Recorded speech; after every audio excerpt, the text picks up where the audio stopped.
I mean, we're wine for real people. We're real chill about wine. So let me slouch. No slouching Ah, on the Wine for Real People channel. But it is time for more France. Wine with Real People in the Dordogne and Southwest France. You'll see that it's pretty short. So let's kick it off with the Dordogne. Yeah, it's 1 page of notes. The Dordogne is one of the 2 rivers that comes at the confluence of Bordeaux. So if you follow the Dordogne River out of the Atlantic Ocean through Bordeaux and out to the east, you'll have what's commonly referred to as the Dordogne wine appellation. Lots of wine is grown here, obviously, and it has a similar climate to Bordeaux, considering that it's just east, but has less maritime influence due to its location. You're going to see a lot of Bordeaux varieties here. So your Cabernet Sauvignon, your Merlot is also grown here. One AOC that I wanted to point out in particular was Montbozziac. I have no clue how to say that. Sorry, French people. But yeah, there you could find some pretty good value bachatized sweet wine made from Semillon and Sauvignon Blanc. We'll then touch on southwest of France, which is going to be a different style as compared to the Dordogne. We're not seeing similarities between Bordeaux. We're not seeing lots of usage of Cab Sav and Merlot as much. We're going to have some interesting wine styles. So we'll first touch on the region of Cahors? I have no clue how to say it. Me neither. That's why I defaulted to you. I just wanted you to say it. And we're seeing a lot of Malbec production here. I always think of Malbec as being a very Argentinian grape, but it does have roots in France. It did come from France. It just so happens to be widely planted. And it does great in Argentina, so we see a lot of production there.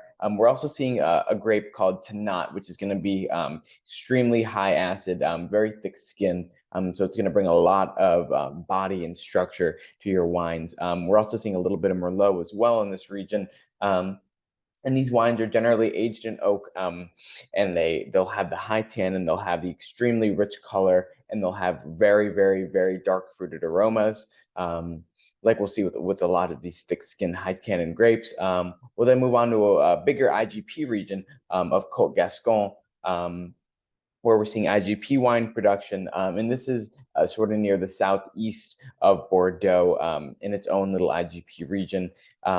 We're seeing a lot of production of white wine, mostly in a dry to light style, with the grape Ungi Blanc, which has characteristics a lot of green apple in aroma and on the palate. We'll then hit the region of Madrian, which is known for its blends of Tannat and generally sees some long aging as well in the bottle. We'll then hit the region of Juracan, Draken. We're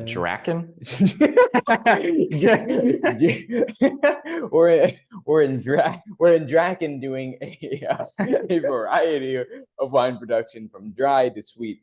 But what's interesting, we're not seeing the process of bachatization when we're using the great Petit Maring. Manseng. He's the French one. I'm not the French one. Which is a really, really high acid grape that's going through the process of pasteurizage, which gives very nice characteristics of grapefruit and apricot.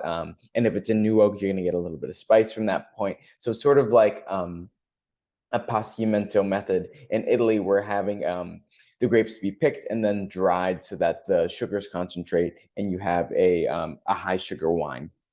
With some nice residual sugars by the end of fermentation. Anything else to add about Juracan or Madrian or the Côtes des Gascons or Cahors? Like we said, this is just 1 page in our 50-page note document thus far. This is still something we wanted to touch upon because there are some notable things going on here, like that grape Tannat.